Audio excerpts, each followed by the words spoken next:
Imagine opening your eyes to absolute silence, not the peaceful kind. The kind that comes after weeks of explosions. The air smells like smoke, wet earth, and rusted steel. Burned-out tanks line the road. The village ahead is empty. Even the birds seem afraid to sing. Then it hits you. You're the last German soldier still alive in your unit. No radio, no commander, no orders, just you and a war that is already over. But nobody told you your rifle suddenly feels much heavier. Because now, survival is no longer about winning. It's about facing a question no soldier ever wants to ask. What do you do when your entire world disappears overnight? At first, you keep walking. That's what you've always done. For years, every step had a purpose: advance, retreat, dig, fight. Now every road looks the same. You still expect someone to shout commands from behind. Nobody does. The forests of Germany are strangely quiet. Small villages are filled with broken windows and abandoned carts. Smoke still rises from buildings destroyed days earlier. Some people hide when they see your uniform. Others simply stare, not with fear, with exhaustion. Because by the spring of 1945, millions across Europe had already lost everything. Families were scattered, cities were rubble. Entire generations had vanished into the violence. And you begin to wonder, if the war is ending, why are you still carrying a weapon? But that question is more dangerous than it sounds. For months, soldiers had been told that surrender meant betrayal. Propaganda had become part of daily life. Many believed the enemy would show no mercy. Some units kept fighting long after defeat was unavoidable. Others disappeared into forests, hoping somehow the war would continue. But the truth was already catching up. And it was impossible to outrun. Then something unexpected happens. You find another soldier. At least you think you do. A figure moves through the trees wearing the same gray uniform. Your heart races. Finally, someone survived. But as you get closer, you realize he isn't marching. He's digging. Not a trench, a grave. Beside him lies another German soldier, carefully wrapped in a blanket. No medals, no speeches, no victory. Just two exhausted men trying to give dignity to someone the war had already forgotten.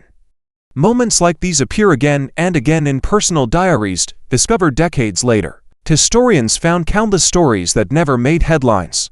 Soldiers sharing their last piece of bread, enemies helping wounded strangers. Quiet acts of humanity hidden beneath years of destruction. Because war often reveals something surprising. The closer people come to death, the more they remember life. But this isn't where your journey ends, it's where the hardest part begins. Days pass, food becomes scarce, military supply lines have collapsed. You search abandoned farms for potatoes, stale bread, anything edible. Many German civilians are doing exactly the same. Children stand silently beside empty kitchens. Old people trade family treasures for a single meal.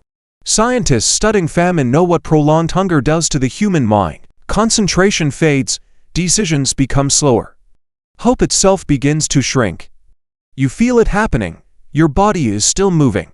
But your mind is starting to give up. Then, one morning, you hear engines. Not tanks, trucks, American soldiers. You freeze. Every story you've been told rushes through your head. Run, fight, hide, or surrender. No training prepared you for this moment, because surrender feels nothing like the heroic stories you once believed. It's terrifying. Your hands shake as you slowly place your rifle on the ground. The weapon that had become part of your identity now lies in the dirt.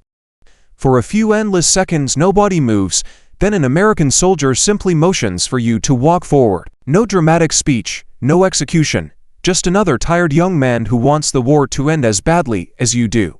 For thousands of German soldiers, surrender looked almost exactly like this: confusing, quiet, human. Yet even after Germany officially surrendered in May 1945, not everyone heard the news immediately. Isolated groups continued hiding for days or even weeks. They stayed in remote forests, mountains, and occupied territories before realizing everything had changed. Imagine discovering that every risk you took after that date never needed to happen. But perhaps the strangest battle begins after the fighting stops. Because now you must return home. Except, what is home? Cities like Berlin, Dresden, and Cologne had suffered enormous destruction. Years of bombing had erased familiar streets, Buildings no longer matched old memories. Sometimes soldiers reached the place where their house once stood only to find an empty space. No family, no neighbors, nothing. Archaeologists still uncover traces of those final months. Underground bunkers filled with personal belongings.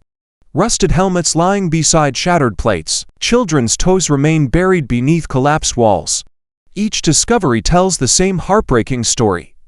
Wars don't only destroy armies, they erase ordinary lives. And maybe that's the hardest truth. Being the last soldier alive isn't really about surviving everyone else. It's about carrying memories that no one around you can fully understand. The sounds, the faces, the choices.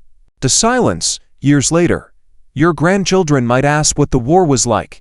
You pause, not because you've forgotten, but because you remember too much. History often celebrates victories and defeats.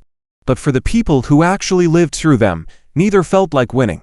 In the end, the last German soldier wasn't defined by the battles he fought. He was defined by the life he had to rebuild afterward. And perhaps that's the greatest lesson war leaves behind. Surviving the battlefield is only the beginning. Learning how to live again is the hardest mission of all.